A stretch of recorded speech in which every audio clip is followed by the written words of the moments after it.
আকৌ আজি নতুন এটা ভিডিঅ' লৈ আহিছোঁ। এয়া মই আজি কঁঠালৰ লগত খাহী মাংস বনাম। তাৰ কাৰণে লৈছোঁ মই পিঁয়াজ, আলু, ৰহুন, আদা, গৰম মছলা আৰু ইফালে আছে জিৰা, ধনিয়া আৰু গোলমৰিচ। এতিয়া মছলাখিনি ৰেডি কৰি লওঁ। এয়া গোটেই মছলাখিনি দিছোঁ। ইয়াতে পিঁয়াজ দিছোঁ, আদা, ৰহুন এইখিনি মিক্সাৰ গ্ৰাইণ্ডাৰত মই গ্ৰাইণ্ড কৰি লওঁ।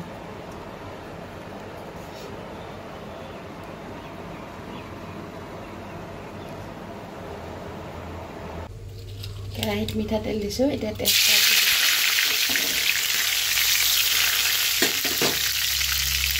পিঁয়াজখিনি দিছোঁ।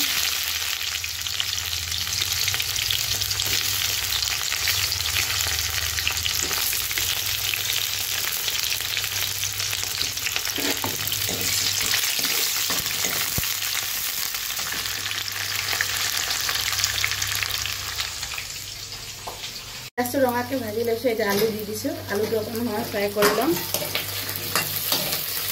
অকণমান বইল কৰি ল'ম। বইল কৰি ল'লে অকণমান কেঁহাটো গুচি যায়। আকৌ ইয়াতে অকণমান নিমখ দি দিছোঁ। মই একেবাৰে দি দিছোঁ।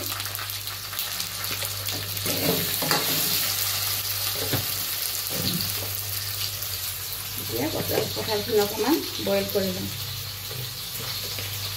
আজি অকণমান বেছি লৈছোঁ কঁঠাল, বহুত ভাল লাগে খাই।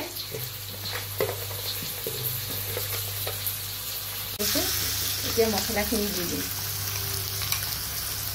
অকণমান থৈ দিম।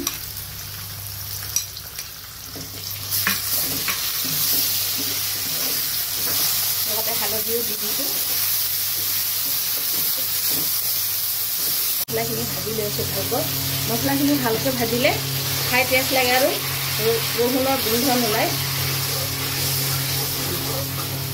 তেল ওলাই গৈছে। ইয়াত কালাৰটো কিমান ধুনীয়া হৈছে দেখিছে। এই মাংসখিনি দি দিছোঁ। চব মছলা মই ঘৰতে বনাওঁ নিজে।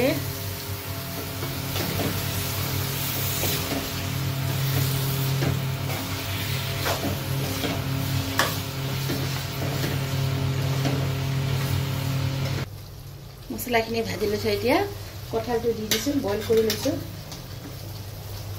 আৰু পৰিলে বহুত গৰম যে।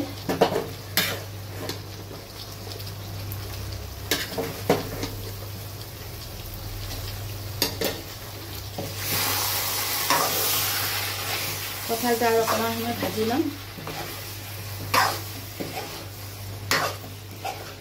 ভাজি লৈছোঁ। এতিয়া মছলাৰ পানীখিনি দি দিম। বেছি পানী নিদিওঁ আৰু অকণমান গৰম পানী দি দিছোঁ।